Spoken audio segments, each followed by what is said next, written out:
nating nasasaksihan ng pagdating ni Pangulong Ferdinand R. Marcos Jr. kasama si Department of Public Works and Highways Secretary Vince Dizon at ang ilang mga opisyal ng Bacolod City, kabilang dito si Congressman Albi Benitez. Kasama rin po ang si Governor Eugenio Lacson at ang ilang mga local officials ng lungsod ng Bacolod at ang ilang pong mga national government agency at hindi po mawawala ang ating mga private sector partners. Maraming salamat, partner. Ngayon naman, bigyan natin ng overview ang ating mga manonood kung ano para maintindihan nila kung ano ang Oplan kontra Baha.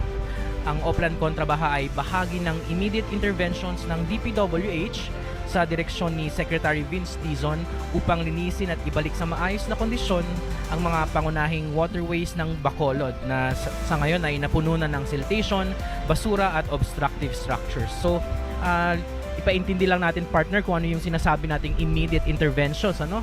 So, yung problema po ng baha, ang solusyon po dyan ay naglalaman ng madali ang solusyon at pangmatagalang solusyon. Yung long term po nating solution, nandyan po yung construction natin ng mga infrastructures, ng mga drainage systems at ng mga dike. Pero sa mga immediate interventions, ito po yung ginagawa natin ngayon. Ito yung mga panandaliang action plan na malaki ang inaasahang resulta para mabawasan ang ating pagbaha sa lungsod. Ano? Kabilang po dyan ang dredging o pagtatanggal ng mga putik, basura, ang declogging, ang pagtatanggal ng mga nakabarang kalat sa mga drainage systems natin, ang clearing of waterways. Ito po yung paglilinis din ng mga lumulutang na debris o mga basura na nakaharang, regular maintenance ng ating waterways, at ito, partner, yung medyo mabigat, dismantling of illegal structures. Kasi sa ngayon, nakikita natin na mayroon ng mga pinatayo ng mga establishmento, structures doon sa dapat ay daluyan ng ating tubig. So, yan yung ilan sa mga dapat nang solusyonan itong Oplan kontra Baha. So, ilan nga ba yung gaano karami yung dapat nating linisin, ano? So, tinataya na may kabuuan na 2 million cubic meters na pinaghalo-halong basura, putik, dumi yung kailangan tanggalin. So, 2 million cubic meters, yan ay 2,000 na 1 milyong litro ng basura at putik. Ganon siya kadami. No? At yung kalat na yan ay nakakalat sa 169 kilometers na haba ng pinagdugtong-dugtong ng mga ilog dito sa Bacolod City. So, sa mga drainage systems naman natin, higit kumulang 21.5 kilometers ng drainage, yung mga daluyan ng mga tubig, mga kanal, yung dapat nating linisin dito sa ating Oplan kontra Baha. Layunin nitong proyekto na to na tiyakin na tuloy-tuloy ang daloy ng tubig ulan na galing sa mga bundok at sa mga syudad para yung daloy ng tubig ay bumilis at mabawasan ang pagbaha sa ating mga komunidad. Okay.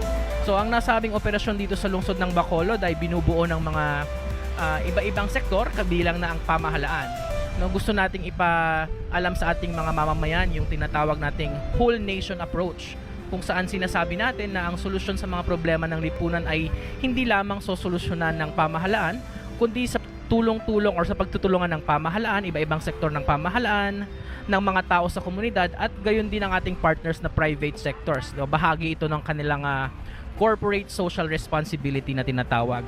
So, ilan nga ba, partner, yung kailangan nating resources na na-estimate ng ating planning units? Kabuuan, meron tayong 558. So, higit kumulang 600 na tao yung kailangan nating i-deploy. Nagpapasalamat tayo dahil tutulungan tayo dito ni Congressman Benitez dahil ang mga tupad volunteers ay sasama upang malinis ang ating mga waterways, no? At tinataya na ang kailangan nating heavy equipment, yung mga loader natin, dump trucks, excavator at iba pa, tinataya 200 na equipment yung kailangan nating gamitin para malinis yung buong 2 million cubic meters na yon, ano? Ibig sabihin yan, sa ngayon meron tayo nasa 50 na kasalukuyan ang nandito, galing yan sa DPWH, sa LGU at sa mga pribadong sektor na tumulong sa atin, gayon din yung mga ibang ahensya ng gobyerno. Pero yung kakulangan ay hahanapan natin yan ng paraan through rental over time para ma-meet natin yung target natin na 2 million cubic meters sa loob nga yan ng 9 na buwan. So tinataya natin, nagsimula yung proyekto October 2025 at inaasahan natin na matapos ito at makita yung buong resulta sa June 2026. So that's next year or 6 months from now, partner. At talagang ano sir, talagang maraming equipment ang kailangan para mas maging posible itong operations na to. At kanina nakita natin ng Pangulo kasama ang ilang mga government officials, Department of Public Works and Highways officials na binigyang briefing ang Pangulo ukol dito sa proyekto dito mismo sa lungsod ng Bacolod. At bukod pa ron, ito sir ay nagsimula nung December 5 pero kanina nakausap natin na isang USEC mula sa Department of Public Works and Highways. Noon pa man talagang meron ng mga clearing and cleaning operations na That's right. nagaganap Nagsimula dito. siya October pa. Oo. Pero ang launching under this project, Oplan Contra Baha, ay December 5. Yes, that's Friday last week. So ayan, nakita natin si President Bongbong Marcos kasama si Congressman Albi Benitez, DPWH Secretary Vince Dizon in white, tsaka si Undersecretary Charles Calima yung may red. Ini-inspect nila ngayon yung amphibious excavator ng DPWH na habang kinukuha yung mga pinaghalo-halong putik, basura, debris, siltation at ilalagay niya ngayon ito sa dump truck. So inaasahan natin na magtutuloy-tuloy. Kasalukuyan po ang ating footage ay nasa Mambulok Creek.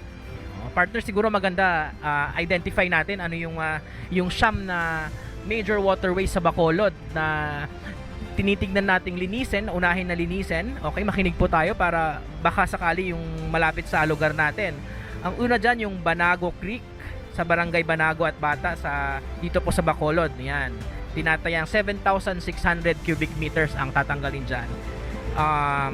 Yung Mandalagan River po, no, sa Barangay Mandalagan, Estefania, Villamonte, tinatayang nasa 20,000. Ayan, tumatawid na nga po si Pangulong Bongbong Marcos sa kabilang side ng creek, dito sa Mambulok. Kasama po itong Mambulok Creek sa mga priority nating linisin dito sa Bacolod.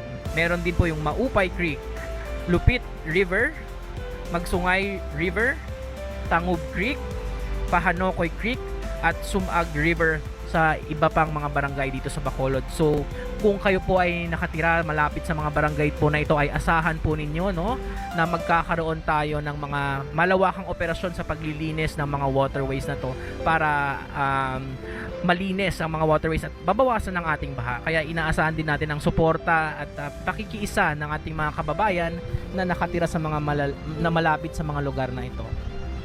At nakikita rin natin na masaya rin talagang tumutulong yung mga volunteers natin mula dito sa Bacolod City. Yan po ay bahagi ng pagtutulungan ng national government, private sector at yung mga volunteers partners natin dito sa papatupad ng proyekto nito. Actually, pangatlo na to, nagsimula doon sa Greater Metro Manila, Correct. nasundan sa Greater Metro Cebu. At ngayon naman pangatlo dito sa Bacolod At City. marami pang Oplan Contra Baha na ilo-launch ang ating pamahalaan kasama ang iba't ibang sektor sa ibang pang bahagi ng ating bansa. Sir, ito, ano kaya yung magiging immediate impact after this? Sabihin natin, after 2026, naging successful talaga itong proyekto na to. Ano yung magiging immediate impact para sa mga residente dito sa Bacolod? Siguro partner, i-highlight ko muna na itong activity na to, no, ay kumbaga binubuhay nito yung bayanihan spirit ng ating ng Pilipino, which is bahagi ng Pilipino, kulturang Pilipino, yung pagtutulungan ng lahat para makamit ang isang common goal, no, ang isang resulta na magiging pakikinabangan ng lahat. So ang immediate result nitong project na to ay inaasahan natin ay mas mabilis na pagbaba ng tubig baha.